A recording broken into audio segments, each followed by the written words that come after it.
তোমাদের জন্য নতুন একটা গল্প নিয়ে আমি আবারও হাজির। দেখো এই গল্পটা কীরকম লাগে তোমাদের। আজকের যে গল্পটা পড়ব সেই গল্পটার নাম হচ্ছে যোগীরাজ। এই যোগীরাজ গল্পের কোনো লেখকের নাম আমি পাইনি। শোনো, কেমন লাগে আমাকে জানিও অবশ্যই। তাহলে গল্পটা শুরু করি। ছোট্ট ব্যাপার, কিন্তু খবরের কাগজের কল্যাণে ফুলে ফেঁপে বিরাট হয়ে উঠেছিল। সারা কলকাতার লোক ভেঙে পড়েছিল সর্দার শঙ্কর রোডের 5 নম্বর বাড়িতে। কলকাতার বাইরে থেকেও অনেকে এসেছিল চক্ষু সার্থক করতে। ভিড় সামলাতে টালিগঞ্জ থানার পুলিশ বাহিনীকে হিমশিম খেতে হয়েছিল। মহিলা আর পুরুষদের দুটো আলাদা লাইন করতে হয়েছিল। দুটো লাইনই লম্বায় প্রায় 1/2 মাইল করে গড়িয়েছিল। উদ্দেশ্য একবার কেবল যোগীরাজ বাবা ভোলানন্দগিরির দর্শন লাভ করা। যোগীরাজ বাবা ভোলানন্দগিরি যে সে সাধু নন। তন্ত্র মন্ত্র আর যোগের ভেলকি দেখিয়ে প্রাচ্য পাশ্চাত্যে অনেক শিষ্য সেবক জোগাড় করেছেন। এবার তো গোটা আমেরিকাটাই তোলপাড় করে এলেন। হিপিদের অধিকাংশই তার শিষ্যত্ব গ্রহণ করেছে। এহেন ভোলানন্দগিরি কলকাতায় এসে যদি ভক্তি শ্রদ্ধা না পান, তাহলে বৃথাই তার বিদেশ গমন। কিন্তু তিনি হয়তো কল্পনাই করতে পারেননি ভক্তি শ্রদ্ধার নমুনা এত বিশাল হবে। সর্দার শঙ্কর রোডের 5 নম্বর বাড়িটা টালিগঞ্জ থানা থেকে বেশি দূরে নয়, খুব বেশি হলে 500 গজ। থানার ইনচার্জ বিনয় মজুমদার নিজের চেম্বারে বসে ভাবছিলেন, কে এই ভোলানন্দগিরি? এর জনপ্রিয়তার চাবিকাঠি কি কেবল হুজুগে খবরের কাগজগুলোর প্রোপাগান্ডা, না অন্য কিছু? এমন সময় প্রাইভেট ডিটেকটিভ গণেশ হালদার বিনয়বাবুর চেম্বারে প্রবেশ করল। 6 ফুটের ওপর লম্বা গৌরবর্ণ চেহারা, নিখুঁত আর্য প্যাটার্নের দেহ সৌষ্ঠব, চোখ দুটো ঈষৎ নীলাভ, মাথার চুলগুলো কটা কটা। এখন যদি ও পরনে ধুতি পাঞ্জাবির বদলে প্যান্ট কোট থাকতো, তাহলে সাহেব বলেই অনেকেই ওকে ভুল করত। গণেশকে দেখেই বিনয়বাবু যেন অকুল দরিয়ায় আশার আলোর সন্ধান পেলেন। বললেন, আরে হ্যালো মিস্টার হালদার, আপনার বাড়ির পাশেই না বাবা ভোলানন্দ? যোগীরাজের কথা বলছেন? পাশের বাড়িতে কেন, আমাদের বাড়িতেই তো তিনি চরণধুলি দিয়েছেন। ব্যাপারটা কি বুঝিয়ে বলুন দেখি। তাহলে দয়া করে আমার সঙ্গে চলুন। কোথায়? আমাদের বাড়িতে।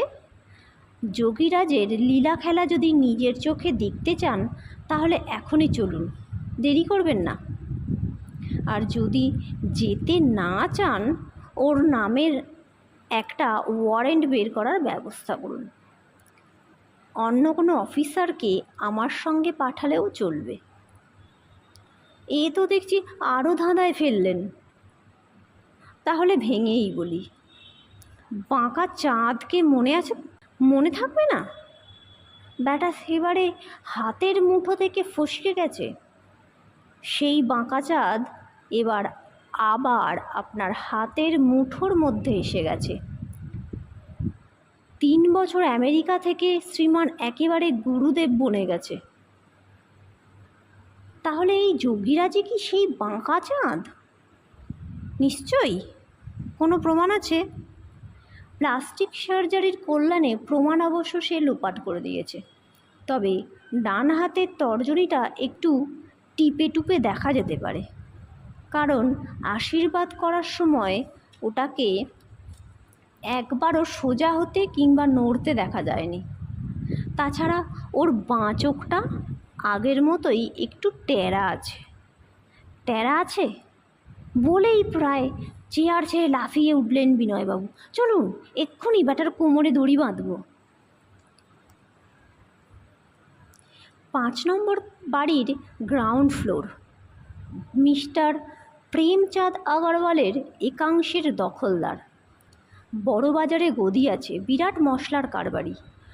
অন্য অংশটি দখল করে আছেন প্রখ্যাত প্রাইভেট ডিটেকটিভ গণেশ হালদার।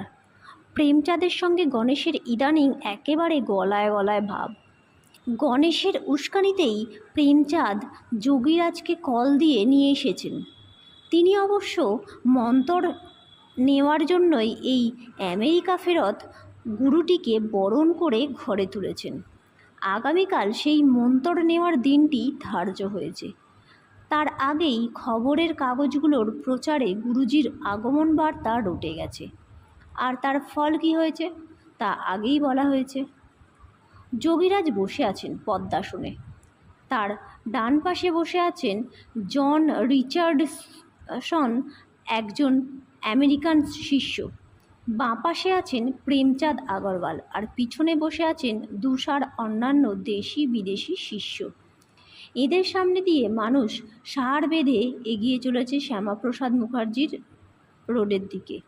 লাইনটা আসছে রাজা বসন্ত রায় রোড ধরে। যোগীরাজকে দেখার পরই বাড়ির বাইরে গিয়ে লাইনটা অবশ্য ভেঙে যাচ্ছে। পুলিশ তাদের হটিয়ে দিচ্ছে পশ্চিমে এসপি মুখার্জি রোডের দিকে। রাত এখনও বেশি হয়নি, 8টা বেজে কয়েক মিনিট মাত্র হয়েছে। এমন সময় টালিগঞ্জ থানার ইনচার্জ বিনয় মজুমদারকে নিয়ে গণেশ হালদার হাজির হলেন যোগীরাজের সামনে। একজন ইন্সপেক্টর কাছে আসতেই বিনয়বাবু তার কানে কানে কী যেন বললেন। ইন্সপেক্টর চলে গেলেন বাইরে। একটু পরেই একদল ফোর্স নিয়ে তিনি বাড়ির ভেতরে ঢুকলেন। 2-3 মিনিটের মধ্যেই পুলিশ বাহিনী বাড়িটা ফাঁকা করে দিয়ে দুদিকের গেট বন্ধ করে দিল। ইন্সপেক্টর আবার ওসির কাছ থেকে নির্দেশ নিয়ে বাইরে চলে গেলেন। যোগীরাজ এতক্ষণ ধ্যানস্থ ছিলেন। গণেশ হালদার কিংবা বিনয় মজুমদারকে দেখেননি, কিন্তু ভিড় হটানোর গোলমালে তার ধ্যান ভেঙে গেল। তিনি চোখ মেলে চাইতেই ব্যাপারটা দেখতে পেলেন, কিন্তু কোনো মন্তব্য করলেন না। তিনি আবার চোখ বুজলেন, কিন্তু বিনয়বাবুর পুলিশি দৃষ্টিতে তার বাঁ চোখের ট্যারা ভাবটা ওই একেবারেই ধরা পড়ে গেল। প্রেমচাঁদ এবং অন্য শিষ্যরা কিন্তু চুপ করে রইলেন না। তিনি বিনয়বাবুর কাছে পুলিশের এরকম আচরণের কৈফিয়ত তলব করলেন। বিনয়বাবু তাকালেন গণেশ হালদারের দিকে। গণেশ হালদার বলল, যদি অনুমতি পাই মাইকের সামনে 2-4 কথা বলবো, তাতে এদেরও দাবি পূরণ হবে আর জনসাধারণও শান্ত হবে। বলা বাহুল্য, গণেশ হালদারের প্রস্তাবে বিনয়বাবু যেন হাঁপ ছেড়ে বাঁচলেন। সঙ্গে সঙ্গে তিনি বলে উঠলেন, নিশ্চয়ই। মাইকের ব্যবস্থা আগে থেকেই করা হয়েছিল, অবশ্য ভক্তবৃন্দকে নির্দেশ দেওয়ার জন্যই তা করতে বলা হয়েছিল। গণেশ হালদার তার সামনে দাঁড়িয়ে জনসভার বক্তার মতো বলতে লাগলো, বন্ধুগণ, আপনারা শান্ত হন। আমি প্রাইভেট ডিটেকটিভ গণেশ হালদার। পুলিশের অনুমতি নিয়েই কয়েকটা কথা বলছি। আপনারা যাকে দেখার জন্য এত কষ্ট স্বীকার করে এখানে এসে উপস্থিত হয়েছেন, সেই যোগীরাজ বাবা ভোলানন্দ গিরির আসল পরিচয় আপনাদের কাছে আমি উদ্ঘাটন করব। যোগীরাজ চমকে উঠলেন। চোখ খুলে ডাইনে বাঁয়ে পিছনে শিষ্যদের দিকে তাকালেন। তারপর শিষ্য সেবক সহ উঠে দাঁড়ালেন, কিন্তু বিনয়বাবু তাদের বসিয়ে দিলেন। ওদিকে গণেশ হালদার বলে চলল, এই যোগীরাজের আসল নাম হচ্ছে বাঁকাচাঁদ। ইনি ভারতবর্ষ থেকে আমেরিকা আর জাপানে চোরাপথে চালান দেন গাঁজা, লক্ষ লক্ষ টাকার গাঁজা। কিন্তু এর কাজ কারবার এমন নিখুঁত যে পুলিশ অনেক চেষ্টা করেও একে ধরতে পারেননি। আজ ইনি নিজেই এসে ধরা দিলেন। ক্রুদ্ধ কণ্ঠে চেঁচিয়ে উঠলেন যোগীরাজ, থামুন! কাকে বাঁকাচাঁদ বলছেন জানেন? মাইক ছেড়ে গণেশ হালদার এবার যোগীরাজের মুখোমুখি দাঁড়ালো। বলল, এ কথা আপনার বাঁ চোখকে জিজ্ঞাসা করুন। বাঁ চোখকে? কেন, ট্যারা বলে? ঠিক তাই, আরও একজনকে জিজ্ঞাসা করতে পারেন। কে সে? আপনার নিজেরই ডান হাতের তর্জনী। এবার যোগীরাজ সমর্থি ধারণ করলেন, বললেন, শুধু এই দুটো প্রমাণ দেখিয়ে আমাকে ধরে রাখা যাবে না। বিন্দুমাত্র না দমে গণেশ হালদার বললেন, আরও অনেক আছে, সেগুলো আর এখানে ফাঁস করব না, কোর্টেই তা বলা যাবে।